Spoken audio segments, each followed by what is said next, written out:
as much as you want. Yeah. We had a whole bunch on the last, because we were talking about the fire up north. They came in and Well, talked and that's about what he's gonna talk, give an update about that, and, yeah. Probably talk a little bit about mining. Mine's coming in. Good morning, everybody. I'd like to call the Public Lands and Recreation Commission meeting for August 7th, 2025 to order.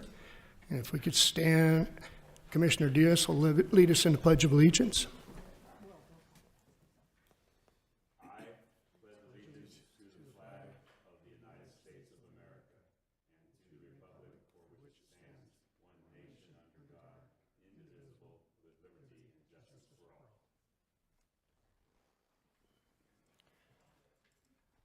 And I'd like to just take a moment of silence for our fallen firefighters and officers and first responders that have given so much for us, and respect for all that they do.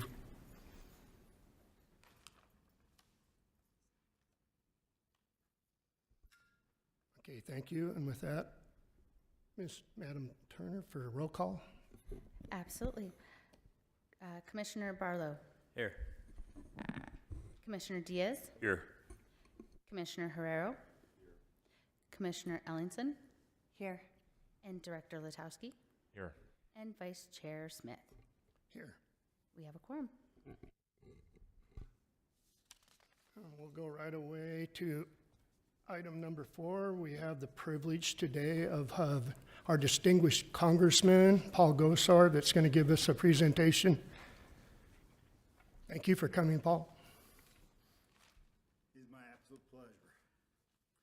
So I've got a presentation here to talk about, first of all, what's going on with the untimely or timely fire, however you want to look at it, up at the Grand Canyon.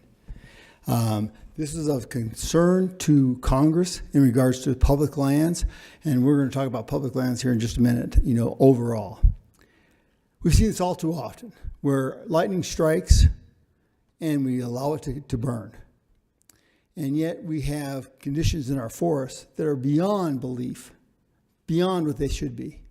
Now, ponderosa trees are very resistant to fire, but they're supposed to be maximum of 60 trees per acre. Many of these areas that are burning up there have never been touched. So there's 1,200 to 1,600 trees per acre. And what happens is moisture doesn't get down to the ground.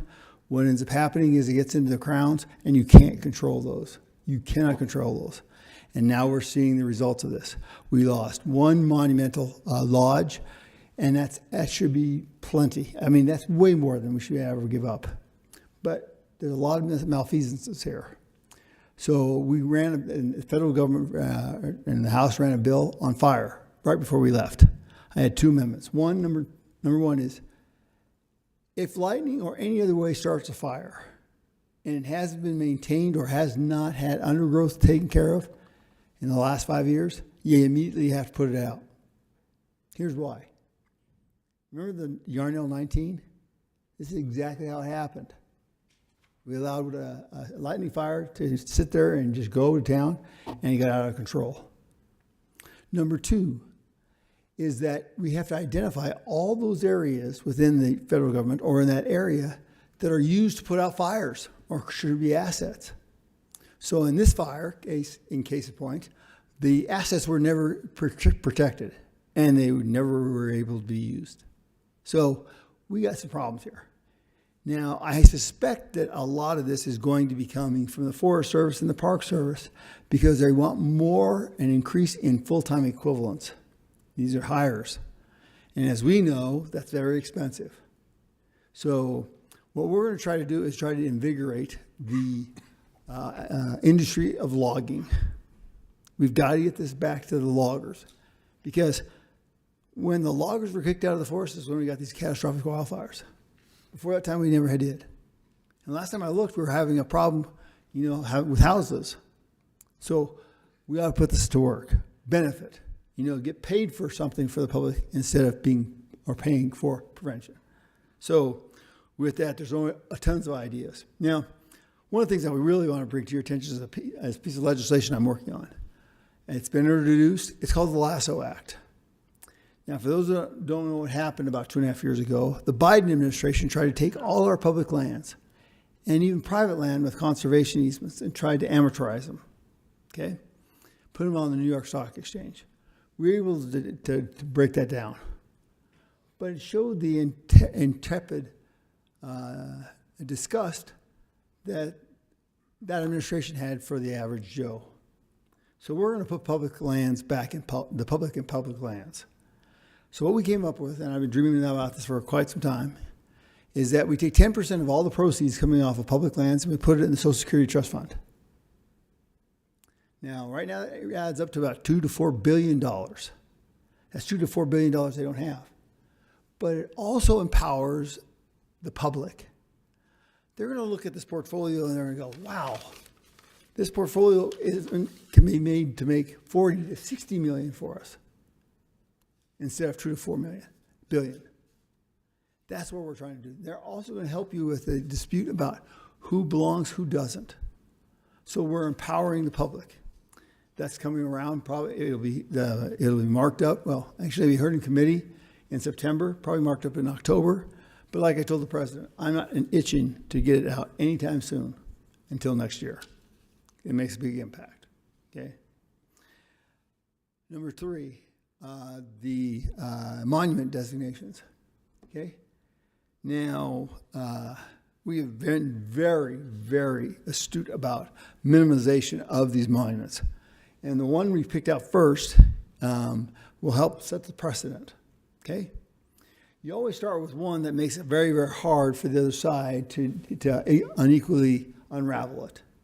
So this one was called the Ironwood National Monument. Okay? There's a grove of ironwood trees in southern Arizona. And then there's this tin silver mine about 20 miles away. Interestingly, then Representative Grijalva took that grove of ironwood trees and made this big old huge connection to the silver nickel mine. They want it out. Well, if you want the monument, it's supposed to be the smallest part to keep the integrity of that aspect. And this is one of those easy ones. The grove of those trees, you want to keep that, that's fine. But let that mine go. And as most of you know, Grijalva had a big problem with mines. He didn't care. There wasn't a mine he wanted. And right now we're seeing a resurgence in the mining industry because we need this. Okay? The second one is going to be the Grand Canyon Monument. Okay? I'm not going to try to say the name because I'm a hick from the sticks. I speak 2 languages. One I don't speak so well, and that's English. The one I speak very well is hick. So this administration is going to do this a little differently. Their thought process is to take it in chunks, okay? And then where the active mines are, the uranium mines are, that's what they're going to try to get out first. And they're going to cover it slowly but surely, okay? And this poses a problem for the opposite side because they're not going to know what to do with this. Once again, you set the precedent with the ironwood trees, smallest local area, and this will not hold water. Now that gets me right back into my 4th aspect, which is the future of energy. Okay, I'm an all the above energy people. I will tell you that right now. There's some things that solar can do because we have this free sun all the time, but you're gonna have to have a base load behind it. Kind of like the Jim Lehman model down in Phoenix. So as the sun came up, the reflectors came on, and solar started building up. But behind it was natural gas. So when you use that, you're benefiting because you're keeping your natural gas. You're making more benefits out of it. Well, same thing goes with nuclear. Now, we've got a whole nother ideas of coming about these small modular nuclears. Okay? I'm tired of Arizona being on the front or the back end of being the last one with energy. So when TEP, SRP, and APS, all the rest of those guys came in and talked to me, they said, listen, we're applying for 1 small modular nuclear. I said, the hell you are. You're going to ask for 5. You should look at me and go, what the hell is he talking about? We need one up here. We need one in the southwest. We need one in the southeast. We want one in the northeast. And then we want something around on 303, which is in our district, because we have all these high-intensity data centers. They take up a lot of energy. So I want to be a net exporter of energy. And that's what you do. If you want to build and you want to curb the way you want to see your state and your community, that's how you do it. So we see that in the format is coming down here in about 2 years. So we're trying to get in line for that because there's going to be a rush. Okay. I also want to tie it to water. Okay. As you know, you probably know that the Colorado River Compact is really having some problems coming together. Colorado's been a real problem. So has Wyoming, because they want to hold a bunch of water. Well, I'm tired of that. So we've been talking with Texas. People look at me and go, what the heck? He's talking to Texas? Yeah. Texas has 6 ports, 4 shallow, 2 deep. They're currently digging a third one of those shallow ports into a deep port. And they're building a desalinization as we speak. That water is headed for West Texas, El Paso, Texas, to be very blunt. What's right there? Kinder Morgan Pipeline. Elevation, 4,500 feet, about that. What's the elevation of Phoenix? About 1,000. Sounds like to me we have a small gradient. We have a pretty good way of getting it down. So we can not only get oil and gas, because we're going to need that, because we have refineries that are being closed over in California. Now we have the access to that refinery now in Texas and water. So we're not going to be hit by the Californias or the Colorados or even Wyomings. We can weather the storm. And that means you have to have opportunities and options. Okay? Now, California is not an option because California has ruled out desal. They won't do it for us. They're not going to do it for themselves. So what we ought to do is a water bank for Nevada and California down between Phoenix and Tucson. Boot them. Put our own water there. Start storing it. It's Arizona first. That's the way we ought to be doing this. So with that, I just think I gave you a quick rundown. If you have any questions, love to take them. Commissioner Bear. Yes, thank you for being here. So I'm from Colorado City. We're affected by fires in Utah as well. So I'm hoping that this encompass everything, like the Pine Valley fire burned up the community because a lightning strike was able to sit for a week or so. Yep. White Sage, it shouldn't have got away from them. That thing was just about out by private citizens. Anyway, so I support you in trying to combat that. The thing I was going to ask you about is the Northern Arizona Protection Act. I was noticing that it has already passed the House. Mm-hmm. Is this something from this administration or is it from previous? It's from this administration. Well, that's concerning. Well, it is, but their whole process has been about how do you break this thing up, and they want to get stuff done in a reasonable manner. And now what we're starting to see, Mr. Barlow, is that the other side, the enviros, now know that nuclear has to be part of the solution. It has to be. Otherwise, we can't do anything of the above. So they're finally admitting that the clean water or clean power is hydropower and nuclear. Well, we sit with all those Brescia pipes up there. You guys have done the heavy load in trying to get the Paiutes, I believe, is on board. Yeah. And they're working on the Navajos right now. And the Navajos are not too far off. So the mining could happen. I think a lot of this, what we have to do is reteach people. Now, why did I say that? In 1970s, early 1970s, my family was responsible for taking down the Nuclear Energy Commission. Really. But they were stupid. What they tried to do is what they call Project Wagon Wheel. We have a huge shale deposit underneath Pinedale, Wyoming, where I grew up. What they wanted to do is take a nuclear bomb, drill a hole, detonate a nuclear bomb. Guess what's north of us? The Yellowstone caldera. The largest caldera in the Western Hemisphere.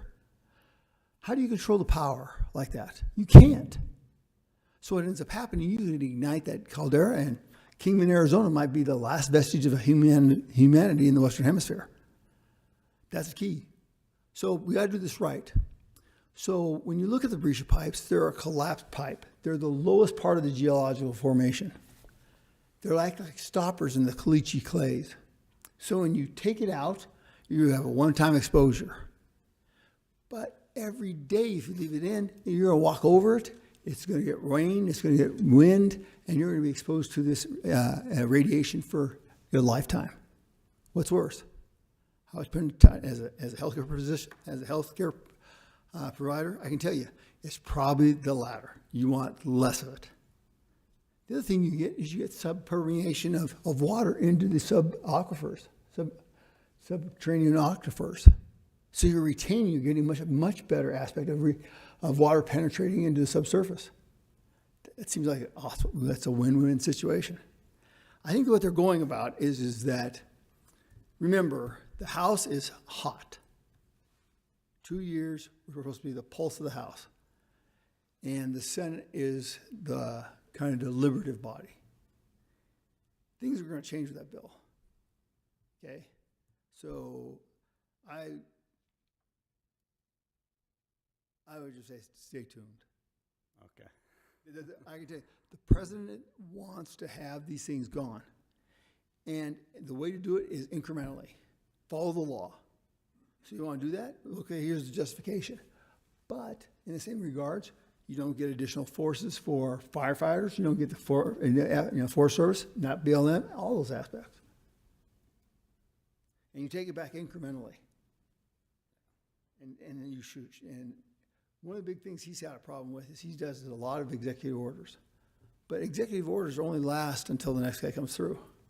And so you have to have some continuation. So does that help? Yeah, that does. One other thing that I was going to bring up, if you guys are with your legislation and stuff with these fires, something we've been noticing, and I know that it's a safety issue, but the fire is less active through the night. Yeah. Most of the time, the firefighters aren't even on the front line till 9 o'clock in the morning, and 9 o'clock, the sun's up, the heat's raging. The sun's up at 5:30. Yeah. You know, I don't know, I'm still trying to figure it out in my own little head, but I just think that if they got on it earlier, we could get these things out way quicker. Well, see, if we had smaller enterprises or logging industries right there, they're going to do it because that's their product. That's true. You know, so my first term when I was in Congress was back in 2011. And we had the Wallow Fire. Remember that big boy? Well, it's interesting how history shows us. Because before that, we had the Rodeo Chetasky Fire prior to that. Well, the White Mountain Apaches went in and said, listen, we're going to thin this forest. They're going to thin their forest. Well, it's really interesting what Chairman Lupe had to entertain. He comes out, sends his guys out with their chainsaws and start thinning the forest, and they all come back. Saying, listen, the environmentalists have tied themselves to the trees. He goes, take me out. So he took him out. He gets the biggest chainsaw, and he says, you got 5 minutes. They didn't disengage, so he started with this big chainsaw on this one person chained down this tree. Everybody rushed out of the forest. Next day, he comes back out, and then they run back in and say, listen, they're back out at it. He goes, they're tied to the tree? He goes, no, they're climbed up in the top of the trees. Well, he goes, take him out. He said, they thought they must have had wings, but they don't. They broke legs, they broke arms, and guess what? They tried to sue, but they're a sovereign entity. Why I bring that up is the Wallow Fire would have kept on going into Colorado, New Mexico, but we were able to save that flank because once it hit that White Mountain Apache, it died almost instantaneously because these trees have a thick bark on these ponderosas. If you have a light, like a grass fire, they can tolerate that. That's what they're meant for. But when you put it in the canopies, they can't. That's where you get catastrophic. So we gotta get the logging industry out here. And I gotta tell you, Everybody says the pulpwood is no good out of the Ponderosa. Trex, all these plastics that are adhesives that are now put together, CDX, all these plywood aspects. We got plenty to do. There's plenty of things to do. All you have to do is provide the incentive to let people go in there. And we almost had this. We almost had this under a Democratic administration. I worked with the Forest Service chief around the Arizona, around the rim. We almost had it. And Penny can vouch for that. But then time ran out on administration. So we can make this work. But the key is give people the private aspect and give them the outline of what you expect. If a lightning fire, get on it. Yeah. Well, I'm going to let the other commissioners ask questions, but thank you for being here, and I always enjoy having a conversation I with hear you. And we'll be up here in your ear pretty quick. So. Commissioner Diaz.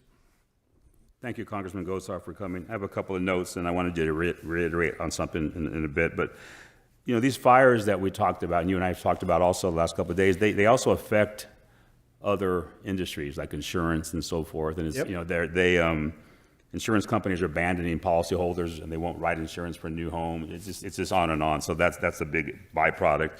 We had a presentation. I forget the name of the associate that came here about 6 months ago, a year ago. American Lands, is that what it was? And she gave us a presentation on these fires and how suspicious some of these spot fires come up, and these things turn into these big raging, you know, huge fires. And she kind of added some credence to some of my conspiracy theories, as I've been called sometimes. But so I think you're right, though, with the clearing of the forest.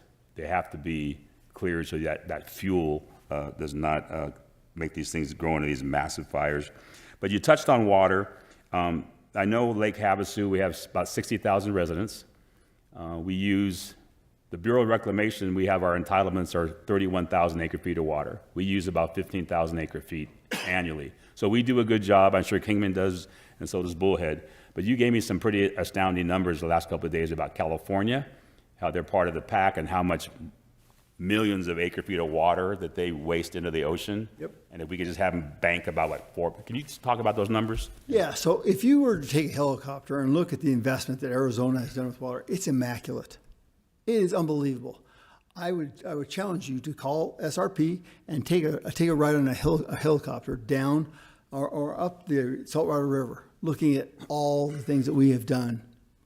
People don't realize that the same water in Arizona that we've used in 1970 is the same water we're using today. We're frugal. We're much more better with this aspect, but things are coming our way. So we got to start looking. So California's big problem is that they are worried about this little Delta smelt. This little sardine about that big. And they pump all this fresh water that they retain from the Sierras. It's over 5 million acre feet of water out to the ocean where nobody can use it. So that's part of our problem, is if they put that into storage or utilize it, Shasta could be filled up, all these reservoirs could be filled up, and we wouldn't have that problem, bigger problem, and we'd be fine, okay? In our district, we have the Harquahala. Yes. Okay. Under Buckeye, in our district, has a huge subsurface lake. Huge. No one's using it. You know why? It's heavy arsenic and heavy metals. This is where technology comes into play. There's a company called Schlumberger. Some of you may realize that name. They were seismic folks in the oil and gas fields. But now they've come about and they have an understanding of how to process lithium. Now, you guys got a lot of lithium around here, okay? It takes a lot of water. Guess what? They can tap into a contaminated aquifer. They use that contaminated water to purify and concentrate the lithium, and you're almost given glass tabletop water where you drink out of a straw of it. That's pretty amazing, and the technology is going to set us free. So we have to use all of this. In fact, Buckeye's looking at them right now. They're having a conversation right now. That's what we have to have, is that conversation. If we have all our water and we control that rights to those waters, now remember, I will caution you, there is no extra water. It's all given to the states or to the federal government. So when we do a water settlement for the Native Americans, it comes from the state. I'm just warning you, and the reason I say that is that we need to figure out something north. My proposal has been a co-op where everybody's tied together by pipelines so that we keep the water on the river, but you can use it at any time. So let's say the Wallapai have 13,000 acre feet of water that have been deemed in the Bill Williams water settlement. They can only use 6 this year. They could sell the other 7 in the state of Arizona, not outside of Arizona, not to Los Angeles, not to Orange County, nobody, just within the state. So, and everybody would have a seat at the table. But imagine that, and Kingman would play a huge part of that because you have a huge aquifer. So there's opportunities that are bound to make a bunch of differences. And you're right, David. We've got to make this thing work. Well, thank you for spending time with us since Monday afternoon, or Monday morning, actually. And thank you for everything you do and having our back here in rural Arizona. Appreciate you. Thank you. Commissioner, Thank you for being here. That's interesting on how it all plays out. And I'd like to digress a little bit about the fire that's happening up north right now. Yep. And what kind of communication that you're able to have with Game and Fish and things like that, because there's, hunting season and things like that, and they've put that all aside, and there's a lot of money invested. How's the communication going with Game and Fish and things like that, and what they expect? Well, one of the things is that there's not a lot of traffic going on in the area of the Grand Canyon right now. Because as these big storms, as these big fires, they produce their own weather patterns. So you get updrafts, downdrafts you can't see, you get particulates in the air that are exploding. And I would suspect that what's happening is that there's been no understory clearing or nothing because of the roadless rule. Can't have roads in there. Okay? So, and I'm going to regress for just a second. Prior to this term, we had Apache Junction. Now, Apache Junction sits at the base of those Superstition Mountains. They wanted to have a wilderness area. Well, that's fine by me as long as you had access to the roads. If you can't get roads, you got to be able to get in there. The other thing is that we had to make sure that mandate that if there was a fire and there was logs to be reused, they had access. Remember that wall of fire I told you about? The Forest Service, we brought a mill in from Oregon that was not being used. It was brought in early on because all the logs that they had available, but the Forest Service says you can only go 100 feet off of each side of the road. Do you know not one of those logs was ever milled? Not one. That's a total waste. So right now, they're not letting anybody in. Where Eli Crane was having an evaluation today up at the Grand Canyon. We were going to take a plane or a helicopter. They barred that. They've taken all our tourism planes. They're not even getting close to the fire because of those problematic aspects. So Game and Fish is just like everybody else. They're trying to figure out what the heck's happening. But I think this fight is more about the full-time equivalence that the Forest Service wants and the Park Service wants, and that's not going to fly. Not going to fly. So I've been at the ground on this. This is not our district. Our district is the north part. I know, so where the fire's at is not our district. It's Eli's. And Eli is well aware of what's happening.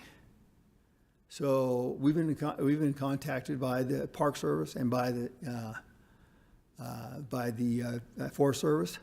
They know my opinions. Okay, they know my opinions. And the only reason why now we're starting to look at Arizona a little bit differently is because of Flagstaff had a fire south of Flagstaff. If it would have crested over Little America, they couldn't have saved that town. Now when you drive by, you see the thinning processes are going, and it's just beautiful, absolutely beautiful. You start to see these flowers emerge that you've never seen before. You start seeing these seeps, these water seeps that we've never seen before. Yeah, that's what restoring our health is to our forest. So I don't know if I answered your question, but they do talk to us a lot. They're just trying to the biggest thing is they tell us how much it has grown. You're still only 13% contained. Well, they said 30 the other day, and they had to back down to 9. Now, I will tell you, there is, to Mr. Diaz's part, some whistleblowers coming forward, saying that the Forest Service and the Park Service have been perpetrating this. They haven't done everything they have to do. Now, think about this. The elk can run, the deer can run, but they can get cornered. But all the little critters don't have a chance with these fires. They're really, really sad. And our state is a hunting state. And all those permits, boy, that's going to be very interesting to see how they play that. Well, that was my concern, because there seems to be no accountability at the moment from Game and Fish with some of the hunts that are going on, like especially buffalo right now. I know there's a person up there that spent $54,000 for an auction tag, and that money goes directly back to Game and Fish to reinvest. Yet he cannot get an answer when they're going to open. They told him 2 days ago they're going to open up the forest, and as of 10 o'clock this morning, they're still waiting for an answer when and where. You're going to find that the federal government does not give answers on a QT. They're never on schedule. They're always off schedule. And that's why I'm on the last plane there and the first plane out of there. I can hardly wait to get back to Arizona. But no, you're never going to get them to really tell you what they got to do. Okay. Now, and I'm the one who talked about the buffalo hunts, by the way. I'm the guy that did the bison. They're beefaloes, because they were an experiment between a bison and a natural cattle to see what they got, and then they turned them loose. It was the Department of Ag who did this back in the 50s. There were no known colonies of bison on the Grand Canyon. And yet the Game and Fish just are determined not to work on this process. So what ended up happening, part of the tribes on the Midwest that were buffalo tribes got to take some home with them. They herded them up and they sent them over there. But this is a herd that is growing fast. They've almost taken out the North Rim from us. What they've done, you'll see these big monsoon, when the winds come up, huge sails of particles and dust clouds. That's because the animals who weren't there are digging their hooves in, they're uprooting the roots, and they're eating the roots of the grass. Now, at the same time, we have the sleeping mouse. The sleeping mouse sleeps 6 months out of the year. This thing has nowhere to go. So if you're going to protect the environment, why aren't you protecting these guys? Because they're on the downfall because of the bison. So it doesn't make any sense. It just doesn't make any sense. So we need to return to common sense. You know, I grew up in western Wyoming. It's a sad story, I'll tell you. There was one year where we had a warm fall. So there you didn't have a big take of elk and mule deer. And the ranchers all kept saying, hey, you got a problem. You better extend the season. No, Game and Fish knew better. So what they did, they said, okay, we're done with this hunting season. Well, that winter, we had the worst winter of all. I still remember it. I could go to a bar, but I didn't go to the bar because at 5 o'clock at night, it was 35 below zero. And it snowed, and it snowed, and it snowed, and it snowed. So the elk got trapped, and the mule deer got trapped. Well, you can drop feed to an elk. It won't just sit there and bloat itself. You can't do that for a mule deer. That spring when I came back home from school, Game and Fish had us go around with a big trailer, picking up dead mule deer standing up in the corner of a fence line. We have never been the same until just recently. Never the same. So common sense has to rule. Thank you. Commissioner Ellenson? Thank you, Congressman Gosar, for your presentation and for taking time and sharing this information with us. Just a couple things. Obviously, Mojave Electric, as the local utility here, is very well aware of what lightning can do and how problematic that can be. As it relates to the fire situation, so obviously there's several federal agencies involved, whether if it's Fish and Game, Forestry, Parks. Who's actually main lead on making sure that some of that maintenance that may or may not have actually taken place, who's lead on that versus who's lead on actually the response to once the fire's there? Okay, so it happened in park property. So it becomes the first initiation is the park. Then once it spreads, now we have the Forest Service involved. So now you have the Park Service, you have the Forest Service, and you also have the BLM, right? Right, BLM. Yeah, because they call their sister in on that, okay? So now you have 3 heads. That's who you have. And so technically, is one supposed to be more of a senior lead than the other? Yeah, the Park Service is. Okay, interesting. Oh, yeah. Okay, here's the new incident command. I'm sad to say I have to get my glasses out. I don't know where I put them. Oh, thank you. Okay. Acreage burned, 132,309 acres. Containment, 29% today. So if you said 30 or 33, it's just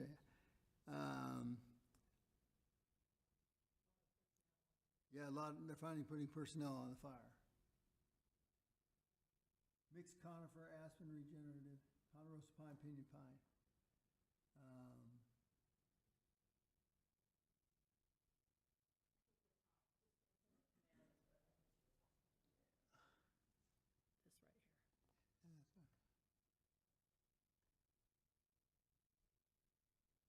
Let's see what they're saying. Who do you have to punch here? So, in working with all 3 of the agencies, is there any type of action or assistance that we could do to, spearhead future solutions? Well, I think the first thing we have to start looking at is that how do we avoid this from happening here? And I think that's a very, very important aspect. So I think we have to be, I'm solidly on science. Okay, I have a biology degree, I have a limnology degree, study of water. I have a healthcare degree, I'm a dentist, and you need water and power for that to fix people's teeth. So I'm no stranger to this. I love my trees. And I'll go to extents to save those trees. But sometimes you gotta take down a tree in order to save the trees. You have to understand that sometimes up in Wyoming when you have Douglas fir, they don't like being cut one by one by one. You have to cut a whole hillside of them. And if people doubt me, go look at Vernal, Utah. They had a canker and a blight to take over, and they thinned that thing. They cut them down. And guess what? It's one of the most beautiful areas you'll ever see. Because that's how they grow. You have to understand the biology and their limitations and how they grow. And you work out accordingly. So I think for us and for you in Mojave County, I think we have to start identifying the areas of high risk. I think we got to have a lot of say in that legislation. I'm going to tell you, I'm going to be very vocal about this. Okay? And between you and me, I'm not going with Eli to the rim. All I'm going to get is a song and dance from the Forest Service and the Park Service. At this point in time, I'm our senior dean of the delegation since Grava died. And you know what? I'm the bad cop in this one. Because I understand I've been led around by the Yarnell fire. I've been led around by the Wallow fire. It just keeps coming at me. And I'm done with this. We know better how to take care of our forest than the damn Forest Service.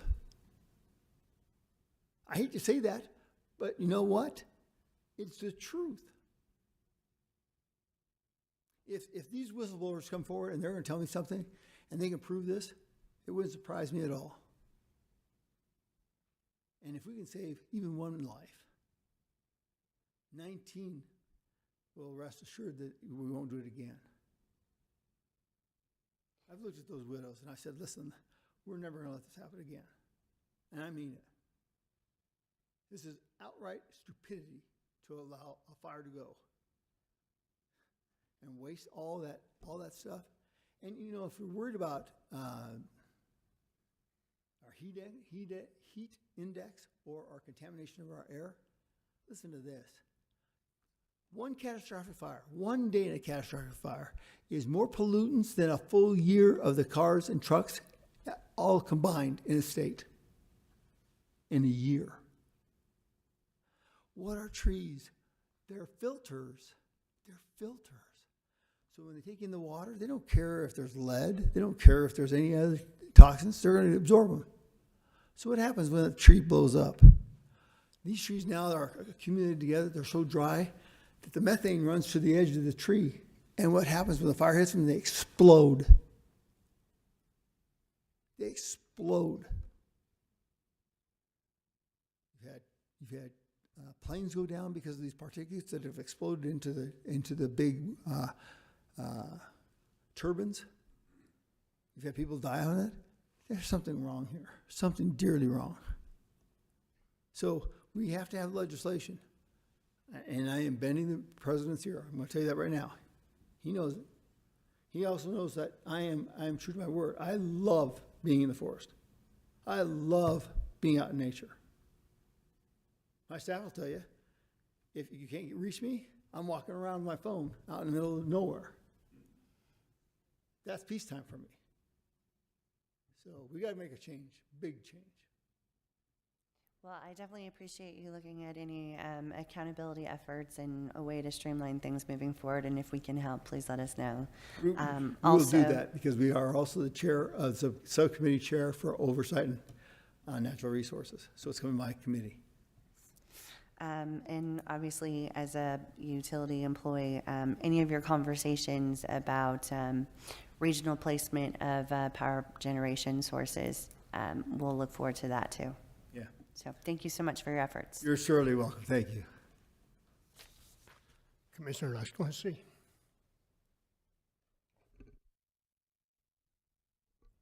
Thank you. Congressman Gosar, I want to thank you for sharing your important perspectives this afternoon or this morning, as well as your rapid response and action on these real-time issues. Just speaking from Mojave County staff, we are at your service, as well as Ms. Penny Pugh, should you need any local information or data from Mojave County. Thank you. You guys have always been at that, and I got to tell you, what you got coming for Mojave County is special, really special. You know, we were talking with some of your board members for your county. I got to tell you, you got 2 copper mines coming on board very quickly. You're using new technology to get everything out of this. So you are textbook of what the president has been wanting to see. Entrepreneurial within the metals, rare earths and critical minerals. Last time I looked, copper's a critical mineral. The new technology with these micro concentrators, they pulverize the ore to micro nanometers. Then they use electrolysis and surfactants. So they're getting everything out of the ore. So that's cobalt, manganese, gold, silver. This is going to be amazing, folks. This is going to be really amazing. So there's a lot of things to happen in Kingman and Mojave County. So thank you. I appreciate that. I think Commissioner Diaz has another question for you. Figure I'd get used to Mr. Gosar while he's here. Hold on, find it here. So, Congressman Gosar, I'm going to make sure I get my notes right here. So, in August 8th of 2023, President Biden, if he really did it himself, created, I'm not going to do the Indian name, but in English it stands for the Ancestral Footprint Monument in Grand Canyon. It took away one of the richest uranium areas and also grazing rights I guess my simple question would be, we lost a court case that they said we didn't have constitutional standing to say that he could do that or could not do that. Is there any way that that could be, does the president have the right to rescind those types of proclamations? Yes, they do. President Trump can do this right now, but he has chosen to do this in pieces because I think it's an interesting strategy. He wants to take the most richest concentrations that already have mines or are going to have mines very quickly. I think there are 1 active and 2 that are possibly already have the go-ahead to drill permit. They're already permitted. So I think by taking that, he can maybe not anger the other side, and he's going to come back for more. So yes, but Congress is also going to get better at this. Okay, so Congress has the right to oversight of this. So we got to start doing our job. We got a chairman right now, and Bruce Westerman. He's the only guy in Congress who was a lumber engineer. He ran a logging company that they came off of Arkansas, and they cut all these trees and then plane them down. So he was the engineer running all the equipment. He gets it. He really does get it. But we got to empower people. That's plain and simple. We have to empower people. I'd much rather have a guy out there sawing away than having to pay a federal employee who starts at 9 o'clock, okay? Not all of them do that, but there's some that do. And then you have to have 1 supervisor, and you have to have a manager, and then you have to have a sub-manager for 1 person working out in the field. That's 4 people doing 1 job. So when you look at what the net gain was with President Trump saying, listen, if you're retiring or if you want to retire early, we're not going to replace you. Folks, he saved us $6 billion. 6 with a B. Now, I know we're talking about trillions, but they add up. $6 billion. So I don't think there's any reason why anybody shouldn't be looking for work. There's plenty of jobs out there. Any other commissioners have any? Commissioner Bart? So, just sitting here listening to the questions. So I know that you're going to do a congressional inquiry on these fires. Mm-hmm. How low down the totem pole are you going to go to get questions? I'm curious because somebody is making the decision not to put those fires out. Oh, absolutely. And it's coming from, I don't think it's in Washington. I think it's more in our area. And so I'm just curious if you could break that down for us and help us understand that a little bit. So when the Forest Service chief was, what's his name? He was a Democrat. Okay. It wasn't him. He had bought in. So it was at the regional level. And the regional and and local areas. So each one of these forest services has an oversight person who manages that. Okay? So they would blame the regional, and the regional would blame the local guy. And so Tom Tidwell had no idea. So he had to finally come down here and personally get involved. This is where we were trying to do that, where we had bidding processes by big logging companies.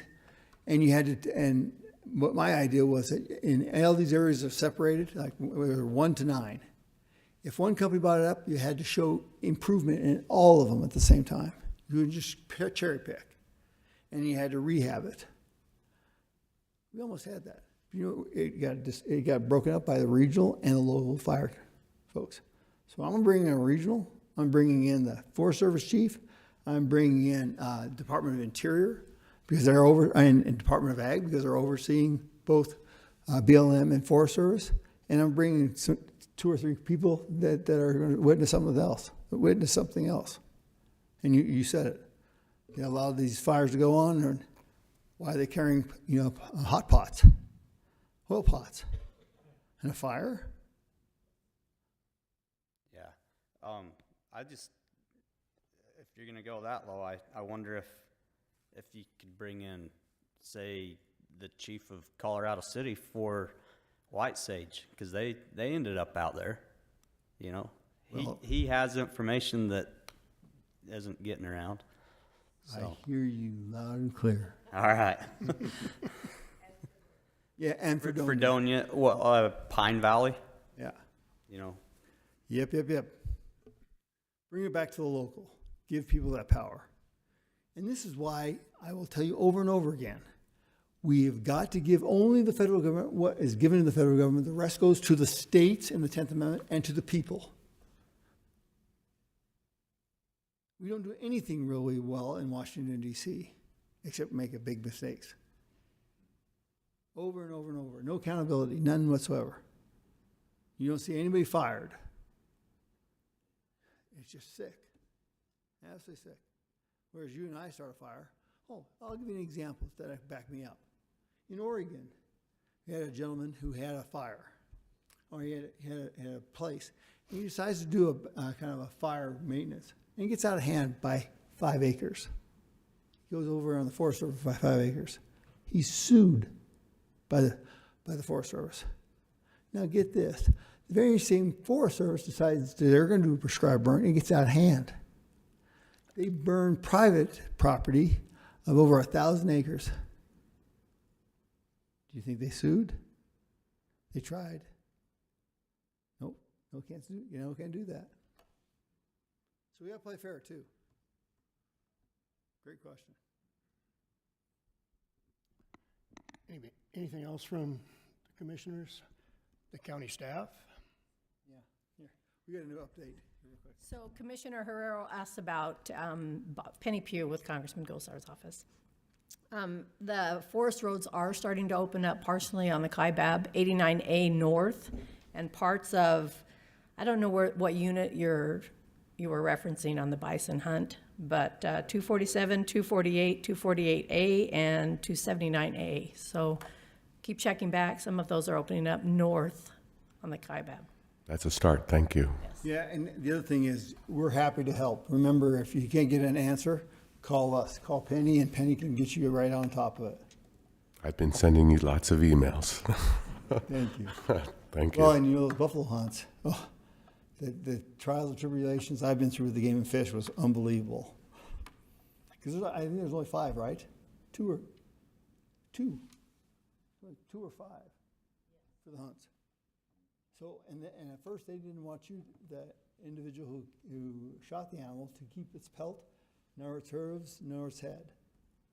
It's been just an outright, you're like, oh my God, this is unbelievable. I was the first one to propose giving it back to the states for the hunting privileges. Make it an honor if you're going to violate the Endangered Species Act. Let's just go for it. So I wish your friend good hunting. Thank you. Anybody from the public would like to address Congressman?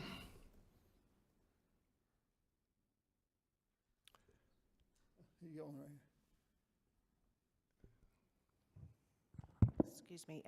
My question is, you had mentioned that they don't manage the forest because of the roads, that there's no roads. Yeah, road is rule. Yet this is public land. Yep. Does it make sense why there's not roads in order to actually visit the public land? Yeah. Well, Is see, that going to change, or are you looking at possibly Oh, heck yes. making roads? Well, see, that's why I had talked about the Apache Junction issue, because I had talked to all the environmentals. I said, listen, no way and no how. We're not going to say roads are not part of this process. You can enjoy it. We can maybe limit them, but we're going to have roads for the fire that will eventually come. Okay? And you got to be able to enjoy it. So I've stood up for the overflight areas for the Grand Canyon from here, from Lake Mead, from Las Vegas. And what gives me the right to say somebody who is in a wheelchair can't go on a flight to see the value and the beauty of the Grand Canyon? Who am I to say that? Can't do that to people. It's opportunities. And if you give those opportunities, put some consequences to it. But you have to have those opportunities. So this roadless rule, okay, like the Game and Fish, okay? So I think they've implemented this, I don't know if I'm, but you may tell me if I'm right or wrong. They had legislation that said, listen, you can only get your animal perpendicular, 90 degrees from the road. And it had to be a certain distance. That's just ludicrous. Who's going to enjoy that? Well, if I'm a strapping young guy, like once upon a time I used to be, I think, I would have had fun doing that. What about the senior citizen that's got back problems, who's got hip problems, but still likes to enjoy that hunting experience? We have to open it up for all. We're a lot freer in this state than a lot of other states, but it's being impounded as we speak. Time to hold on to what we got with our freedoms and gain some of it back. That help you? Thank you, Congressman Gosar, for being here today with us. I got a couple of things. I worked in the power industry for over 30 years, started off as a grunt, went all the way to the GF for the company for the last 10 years. We were in the forest up in northeastern California where the trees were a big problem with the power lines, and they changed the rules, and we spent a tremendous amount of money trying to keep the right-of-ways open. But on another note, I want to know why the Bureau of Reclamation hasn't got better at what they've done in the past. I look at Hoover Dam, which is a wonderment, and with my knowledge of how power is made, we started off with 2,080 megawatts at Hoover Dam 75 or so years ago. I look back at a truck that was made 75 years ago, had like maybe 100 horsepower, and it could haul maybe a ton or two. And then I look at the semis we have today that have hundreds of horsepower that can haul 80,000 pounds down the road. Right. Why has not the Bureau of Reclamation gotten better at what they were good at back then? I look at our Colorado River. You talked about it, we have a lot of trouble with it. The same water that flows through Hoover Dam flows through Davis Dam. I don't know of any takeouts other than maybe a little bit for some of the things along the way. That water is the same flow. But yet Davis Dam, on a daily average, maybe puts out 150 megawatts. Half the time they're only running 1.5 units. They run them more at night, well, obviously because these silly solar panels are only good for 6 or 7 hours a day. Then we get down to Parker Dam. I don't know a whole lot that goes in between here and Parker that's taken out. There may be some for the irrigation along the Indian lands and whatnot but yet now we're clear down to maximum it can do is 120 megawatts. On an average day, it's only doing about 80. Why can't we get better at what we started off with and improve our production on hydro? We should be, but there's also a voice that says, listen, we want no hydro. That, we want the fish to swim free, that the ladders don't work, and that indigenous people can do whatever they want. Last time I looked, we're the United States of America, and we ought to be able to do this for power. Yeah, the restriction to go to Lake Powell, Marble Canyon is also reduced. So they take it from all the way from the headwaters. So we got to get back to accountability. That's our problem. Now, I see that this administration is going to have a lot more accountability to people, but they need to get a second team. So if you want to write the president and say, listen, we hope you get your second team in ASAP because you need help. He's got one political at Interior, he's got 2 at Homeland Security, he's got 1 at Treasury. He got a whole bunch of people waiting to be confirmed. So we might want to talk to our senators and say, hey, wait a minute. We gave you what Joe Biden wanted, and we did it pretty fairly. Now, do the same. See, we have a culture now, Chairman, that hates somebody so bad, and they show their lack of love for this country. They supersede that. Something wrong with this attitude. something really bad with this attitude. And the emails that are going to be coming out that are for disclosure are sad. Because this president told us we thought he was a heretic for saying it, but he's been right all along. The Bureau of Reclamation needs to do its job. But you know, maybe it's time that we had a panel from each of the states on the southern part. Maybe a panel's better. I don't know. But we've got to have something here. Now, I'm thinking a little bit differently too. Okay? We are one part of that process. You have Utah, Wyoming, Colorado, New Mexico, California, and Arizona. Okay? How do we get a bigger share of the Colorado River? Think about that. One way to go is south. So we got a lot of opportunities here. You just have to dream it. I will tell you that I was approached by several people that were from California wanting to behead that, and I said, nope. Nope. You're a friend of mine, but I'm not even going to consider you. Because I know when the time comes, when it's time to fold, you will fold to the power brokers to be in California. So the president has asked me, and I said, no, don't let this person, he was a good guy. No. Because when a push comes to shove, we got a problem. Thank you. Anybody else have anything else for? I have We one really last. appreciate you taking time out of your busy schedule to give us all this good information, and we really thank you for being here today. Mr. Chairman, I appreciate that, and you know, if you have anything that you need done on a timely basis, hit Miss Penny. Miss Penny got my direct line, and she's even got my permission to bark. I mean, she really can get it done. So, you know, if it takes a congressman to get a vet in and to get in seeking care, or a patient to get a heart surgery, or even a fire management team up and running, that's the lady. Thank you. Thank you. I'm moving on to the last item. If any of the commissioners have any comments or things for future agenda. Commissioner Barlow?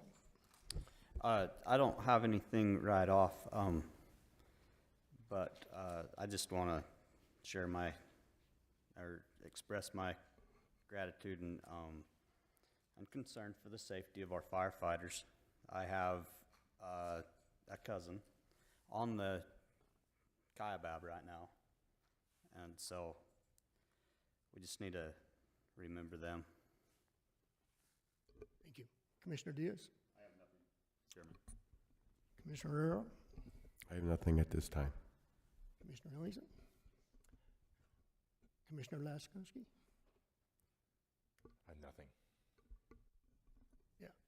Back with what Commissioner Bartlett said, I was a volunteer fireman for 18 years up into the forest, and I can appreciate what he's going through. I know the firefighters out there on the line give it their all when they can, but with what Congressman Gosar, I think we do have way too much management at the top of the fire suppression teams.